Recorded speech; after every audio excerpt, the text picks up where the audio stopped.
Alrighty guys, welcome back to another LEGO set review from BrickByBrick, and today we have set number 41169. This is Olaf from the LEGO Frozen 2 range, containing 122 pieces and retailing for $14.99 in the United States. And the box is kind of small, smaller than I was expecting, but I mean, I guess I don't really know what I was expecting because it is only a $15 set. You do have the mini doll versions of Anna and Elsa on the back and the regular versions on the front, and actual size of a carrot on the top. It's a pretty small, simple looking set, but I did want to get it because it does look like a decent version of a buildable Disney character, which I tend to like. There is a single instruction manual that just shows everything. There's a QR code, which I believe you can scan to bring up the instructions, and there's nothing interesting really in terms of ads aside from this one little Frozen 2 map sort of thing, which is somewhat interesting. I guess it sort of shows off the journey that they're going on, and then Olaf is completely off to the side. But yeah, other than that, nothing crazy special. And if we just pull in the build, got Olaf. And we also have a little bow tie, which is a separate build, and a little actual book journal thing, and the pencil that he's holding. The book/journal just opens up like so. He can't really hold on to it, but it does look decent just placed next to him, even maybe if you crack it open a little. No, it's a decently sized thing in scale to him. And the sticker that they use on the front cover, yes, it's a sticker, but it actually looks really nice. I think that gives this whole book a nice little look. He's signed the inside cover. These anti-studs are a little bit kind of whatever, but we do have 3 stickered 2x3 tiles on this side, which sort of illustrate his adventures with fall and summer, and a picture of him, self-portrait, which that one in particular is kind of cute. And the back cover has absolutely nothing. It's just anti-studs, which, this is about 20 pieces maybe, and it's a pretty decent build, but nothing crazy special. The actual Olaf character is pretty nice looking. He's got a little bit of posability in the form of his arms can be moved up and down, and you can flip them over if you want them to extend all the way down to the ground, but by default they're like this. I think that works fine for his extra hand, but the one holding the pencil, that's a little weird. Speaking of which, the pencil is a little bit of a simple build. It does have one of these chrome or metallic silver Technic pinhole things, and yellow of the pencil itself, and a little ice cream cone used at the very tip, and this is stuck in there with one of those stamp pieces.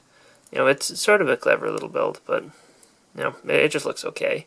And he can hold on to it, but it looks a little bit weird the way that he does hold it, because he can't really bring his arms out in front of him, which that's one of the worst parts about this particular figure, I think. The feet look good. I like that, and the whole body section has a decent shape to it. He can spin there, and his head can turn like so. His mouth looked a little bit weird in the pictures, but I actually kind of like it in person. I like the way that they've got his tooth in there. That works really well.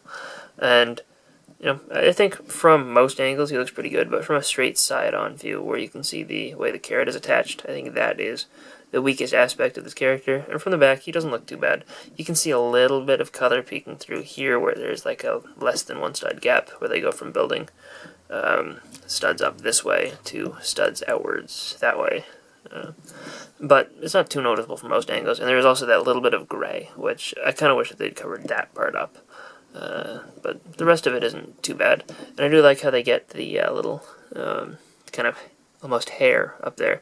It might be a little bit too high up, maybe not, I don't know, but it is nice to get that brought in there when they completely ignore it on the regular mini doll versions of him.